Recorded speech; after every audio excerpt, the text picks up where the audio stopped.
تلاقي فجأة واحدة بعتتلك على الفيس مسج، تبقى ما كلمتكيش من 10 سنين مثلا. ايه ده؟ انتي حاطة صورة البروفايل بتاعتك وحدك ليه؟ جوزك مش معاكي ليه؟ خير يا رب، هو في اي حاجة؟ انتوا متخانقين ولا حاجة؟ تستغربي تقوليها لا خالص. ليه بتقولي كده؟ اصل معظم الصور بتاعتك هو مش معاكي فيها. تلاقي واحد داخل يبعتلك مسج، ازيك وعامله ايه ومش عارفه ايه، وانتي عارفه يعني العلاقه بينكوا يعني ايه، على خفيف يعني، فين وفين لو اتكلمتوا، لو حد عايز حاجه من التاني ايه يعني، في مش عارفه في حنه مش عارفه مين، شفناك من غير مراتك. خير، هو انتوا متخانقين مع بعض؟ لا مش متخانقين، بس هي كانت تعبانه شويه فما قدرتش تيجي. تعبانه مالها؟ تلاقي اتنين متجوزين مثلا اديلهم سنه ولا حاجه ولسه ربنا ما رزقهمش باطفال، تلاقي حد كده يتدخل يحشر نفسه. خير يا حبيبتي، ايه انتوا لسه ما خلفتوش ليه؟ هو في اي مشكله؟ بصي انا اعرف دكتور حلو قوي، تحب اديلك عنوانه؟ ايه ده؟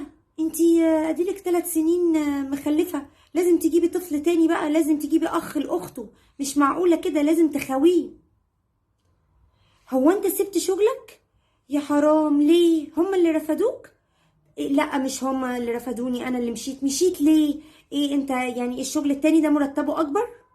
تلاقي ناس كده بتدخل مناخيرها جوه حياتك، ويعني ممكن تبقى العلاقة بينكم مفيش علاقة اصلا، يعني مجرد شفتوا بعض قبل كده مرة صدفة، او اتعرفتوا على بعض مرة ومن زمن ما شفتوش بعض وما تعرفوش حاجة عن بعض. تلاقيهم يعني دخلوا نفسهم جوه حياتك، بيسألوا أسئلة ما تخصهمش، وطبيعة العلاقة اللي ما بينكم ما تخصهمش ان هم يتدخلوا كده ولا يسألوا الأسئلة ديت، ويفضلوا يفترضوا حاجات ويطلعوا عنك اخبار واشاعات كلها غلط. يا جماعة ما تتدخلوش في اللي ما يخصكوش، كل واحد يخليه في حياته. الناس عندها حاجات كتير، ومش معنى ان راجل راح مشوار من غير مراته، او ست اتصورت من غير جوزها، يبقى هما متخانقين او متطلقين او انفصلوا اطلاقا. بس الناس مشغولة ومطحونة، الراجل اغلب الوقت بره، الست ما بين بيتها وما بين شغلها، فاللي بيبقى فاضي فيهم بيقدر يسد.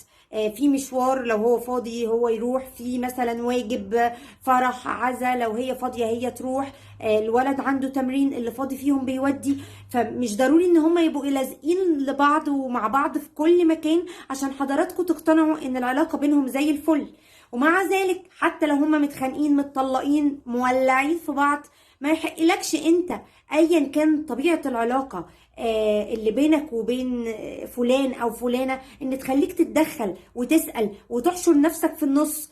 انت مالك يا جماعة؟ سيبوا الناس يعيشوا حياتهم، سيبوا الناس يعملوا اللي هم عايزينه. ولو انتوا ناس فاضية قوي، لا شوفوا حاجة يعني تشغلوا نفسكم بيها بدل اذية الناس وتتدخلوا في اللي ما يخصكوش وتطلعوا عنهم اخبار في وسط الناس، اخبار كلها غلط.